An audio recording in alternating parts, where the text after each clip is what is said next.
আগামীকালকে জামাত ইসলামের মহাসমাবেশ, আপনি কোথায় থেকে এসেছেন? আমি নাটোর থেকে আসছি। নাটোর গুরুদাসপুর উপজেলা, গুরুদাসপুর পৌরসভার শ্রমিক কল্যাণ ফেডারেশন আমি সভাপতি এবং জামাতের একজন রোকন।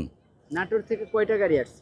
নাটোর থেকে আমরা হলো গাড়ি ৭০টা গাড়ি মোটামুটি আমরা আসার চেষ্টা করতেছি। আর আমরা আশাবাদী যেখানে মোটামুটি আগামীকালকে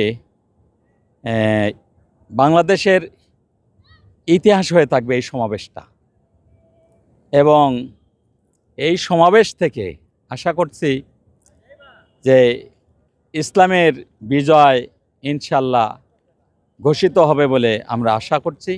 এবং এটা বাংলাদেশের জনগণের জন্য একটা পরম সুযোগ, যে এই সুযোগ যদি বাংলাদেশিরা হাতছাড়া করে তবে এই সুযোগ ফিরে পাওয়া কঠিন আছে।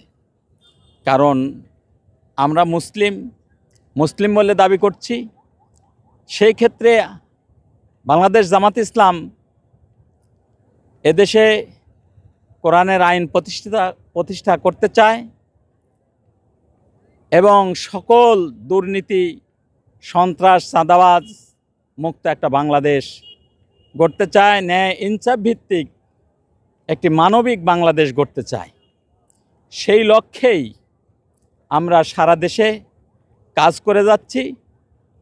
কারণ বিগত ফ্যাসিস্ট সরকার চেয়েছিল যে জামাতের নেতৃত্ব শূন্য করে দিলে আর এদেশে জামাতের কোনো নেতাকর্মী পাওয়া যাবে না। তো শেষ পর্যন্ত আল্লাহর ওয়াদা আল্লাহ নিশ্চিত করেছে, পূরণ করেছে। ফ্যাসিস্টরাই এ দেশ থেকে তারা পালিয়ে গেছে। কারণ অন্যায়কারী, সন্ত্রাস, চাঁদাবাজি যারা করে, যারা অন্যায়ের পক্ষে লড়ে, তারা কোনো দিন টিকে থাকতে পারে না। তাদের অন্তরে আল্লাহ ভীতির সৃষ্টি করে দেয়। এবং আমাদের বিশ্ববরেণ্য আলেমে দ্বীন আল্লামা দেলোয়ার হোসেন সাঈদী রাহিমাহুল্লাহ তিনি তার বক্তব্যে যে ঘোষণা করেছিলেন যে 12 কোটি মানুষ এদেশে গাছে নাড়া দিবে, মামু বাড়ি দিল্লিতে গিয়ে পড়বা। তো ঠিক এই ফ্যাসিস্ট মানে জোরপূর্বক প্রধানমন্ত্রী হয়েছিল, ঠিক দিল্লিতেই গিয়ে পড়েছিল। এবং তিনি যে বলেছিলেন যে তোমরা পালাবার ইঁদুরের গর্ত পাবে না, ঠিক ওই পরিণতি হয়েছে। এদেশের 18 কোটি মানুষ সেটা দেখতে পাচ্ছে এবং সেটার প্রমাণ পেয়ে গেছে। এই জন্য আমি এদেশের আপামর মুসলিম ভাতৃবৃন্দকে আহ্বান জানাবো যে ইসলাম শুধু একটি ধর্মের নাম নয়, ইসলাম একটি পূর্ণাঙ্গ জীবন ব্যবস্থা। আমাদের দেশের কিছু মানুষ মনে করে নামাজ, রোজা, হজ, যাকাত এর নামই ইসলাম।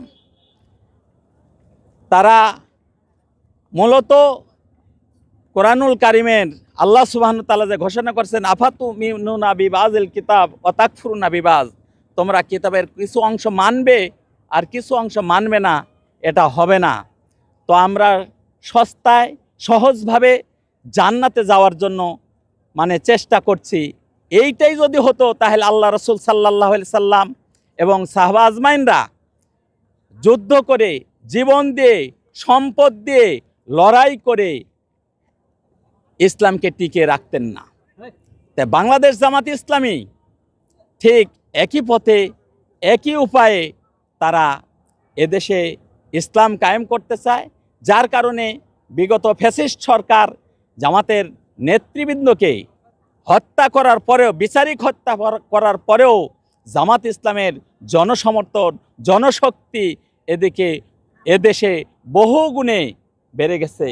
তো আমি এদেশের সকল মুসলিম জনসাধারণ, ইভেন অমুসলিম ভাইদেরকেও বলবো যে আপনারা আগামী নির্বাচনে বাংলাদেশ জামাত ইসলামের পক্ষে রায় দেন, তাহলে আপনারা নিরাপদে থাকতে পারবেন।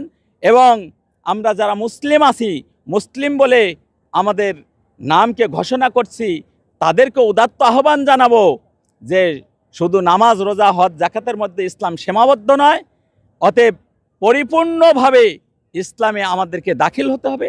এটা আল্লাহর ঘোষণা। আল্লাহ সুবহানাহু ওয়া তাআলা বলছে উদখিলু ফিস-সিলমি কাফা, তোমরা পরিপূর্ণভাবে দিনের মধ্যে প্রবেশ করো। কারণ পরিপূর্ণভাবে যদি আমরা দিন না মানি, শুধু সহজ পন্থায় যদি দিন মেনে জান্নাতে যেতে চাই, এটা কখনো সম্ভব হবে না। অতএব আসুন আমরা সকলেই মিলে এদেশে ইসলামকে বিজয় করি, কোরআনের পক্ষে কাজ করি, কোরআনের আইন প্রতিষ্ঠার জন্য আমরা আমাদের সর্বশক্তি নিয়োগ করি। এজন্য আমি আমাদের দেশের সকল মুসলিম ভাই বন্ধু এবং অমুসলিমদেরকে আহ্বান জানাবো, আগামীকালকের এই মহাসমাবেশ, এই জাতীয় সমাবেশকে সাফল্যমণ্ডিত করুন এবং এটা বাংলাদেশের ইতিহাসে একটা স্মরণীয় দিন হয়ে থাকুক, এই আশাবাদ ব্যক্ত করেই আমি আমার বক্তব্য শেষ করছি। আসসালামু আলাইকুম রহমতুল্লাহ।